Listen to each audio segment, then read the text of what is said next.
saying most of the time, like, what are you doing? I said, I'm doing research on jewelry. And they said, it's just for beauty, right? I said, no. It's a lot of stories behind, especially in the old jewelry. And as you can see, I specialize in Central Asian jewelry because I was born in Central Asia. My first book came out in Russian because my thesis was written in Russian, and I decided I will do my first book in Russian, but it was published here in Boston. So, and it's called The Art of Ancient Jewelers. So basically, it was based on Bactrian gold, and I'm not showing tonight any slides because I did show them already 3 times here during my 14 years period of living in Medford. And thank you for coming. And I decided that right now we have such great technology that people just can turn the computer, type Bactrian gold, and they get the greatest pictures. And so, because when I was applying for pictures, I didn't get any rights to publish because it's a long story. So I was lucky that I got a nice artist who did a beautiful drawing, and I think it looks great inside the book. So this picture actually of a bracelet. Thank you for coming. So we have international meeting with my guests from Canada, my neighbors. This bracelet actually from the British Museum, and it's called by the common name Bactrian gold because there was a country in Central Asia and was very famous for cultural events and development, and so it was found as a treasure in the 19th century, and later when they continue, thank you for coming. That's we have quite a couple celebrities here from Medford. This Sharon Kennedy, who's a storyteller, Dee Morris, who is a local historian, and Professor Schneiderman, who is was teaching Russian history. So, and later when they continued the excavation, they found more stuff to complete and called this treasure of Oxus or Bactrian treasures. And it was presented in the Hermitage Museum and in Moscow Museum, which I was lucky to see a lot because they combine all things together. So, and the second book includes a few chapters from the Russian of my thesis, and then here I just make chronologically a little bit wider, stretch to the 20th century with the jewelry of contemporary artists. One right now live in Moscow, and actually this is their work right there. This is bracelet. When I was giving presentation in Stodom, I just started taking off and tell people, yeah, you can hold it, you can wear it, you can touch it. So it's include the medieval period, and again, we have a difficulty about the pictures, so we have only black and white, but we're going in progress because the third one came with a color pictures. And I decided, since I'm teaching Russian as a joint professor at Bunker Hill Community College, I decided that the book should be bilingual, then my students sometimes can use as well. So, and we come out, and you can see that bracelet right there. So, this came out in 2 languages. And even there's pictures of my earrings I own. And plus, my designer and I work together, so we throw around, this is the earring right there, right on the top of the cover. So, and like, what do you know? Like, for example, what kind of symbolism you think jewelry have? Like, what you wearing?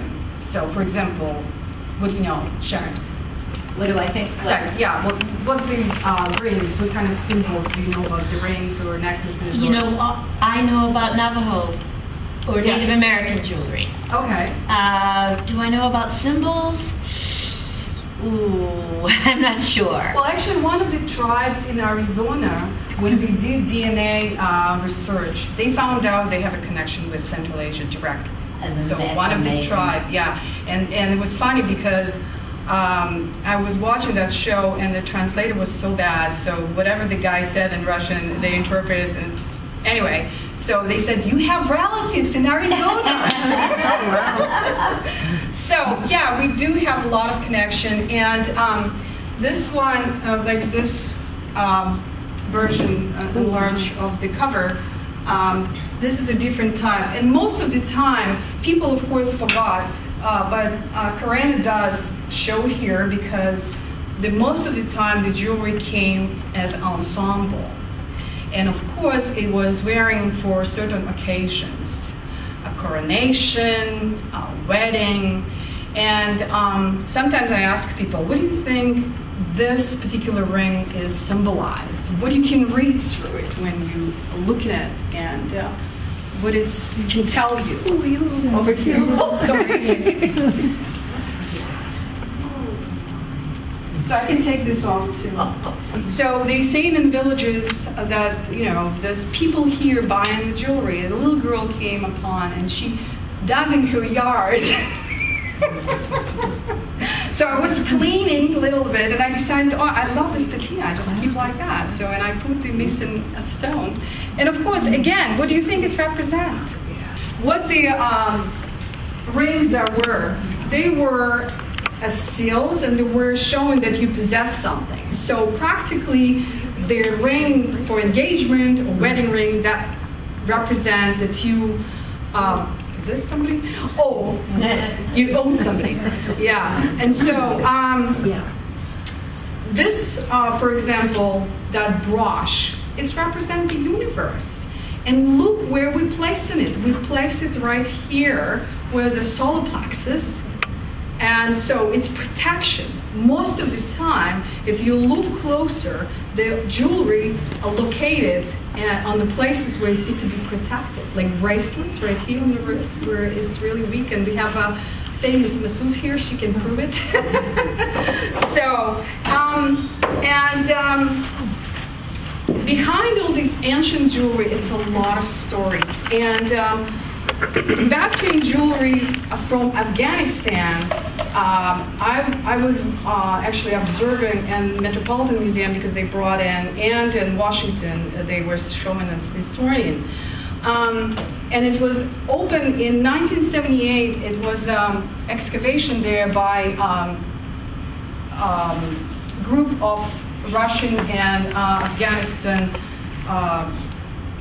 people, but the leader, he's originally from Moscow, the leader of the group, and he's a Greek himself. So he found the place with 6 burials, and it was 1 man and 6 women, and they were having a lot of debates, like it's his 5 wives.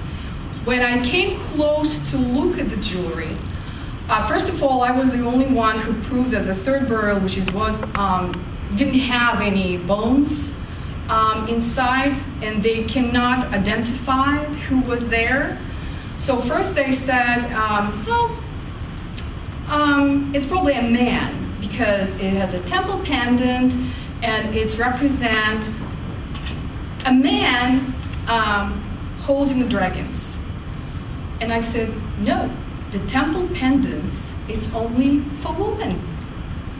And this is not a man. This is a goddesses.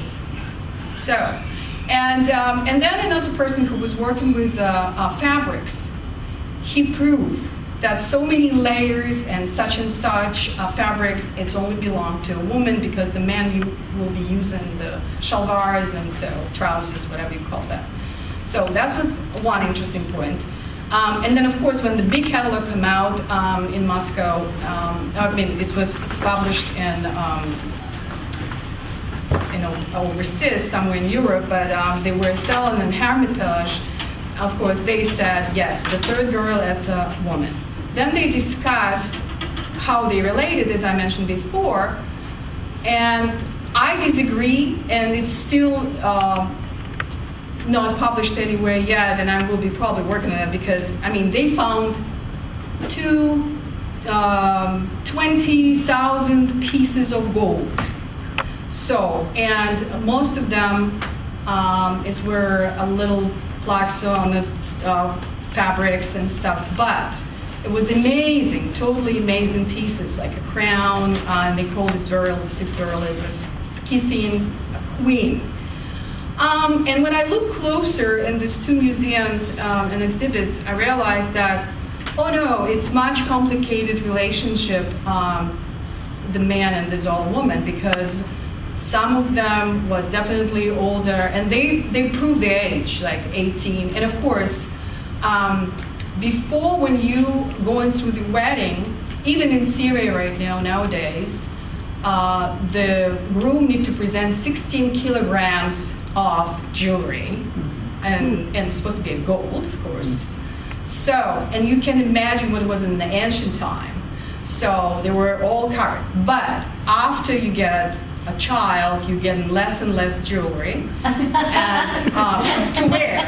You maybe keep it in your trunk, but you wear less and less. And so finally you can see the difference by how much jewelry were in a different burial. And a person who wasn't married, she will have not much jewelry.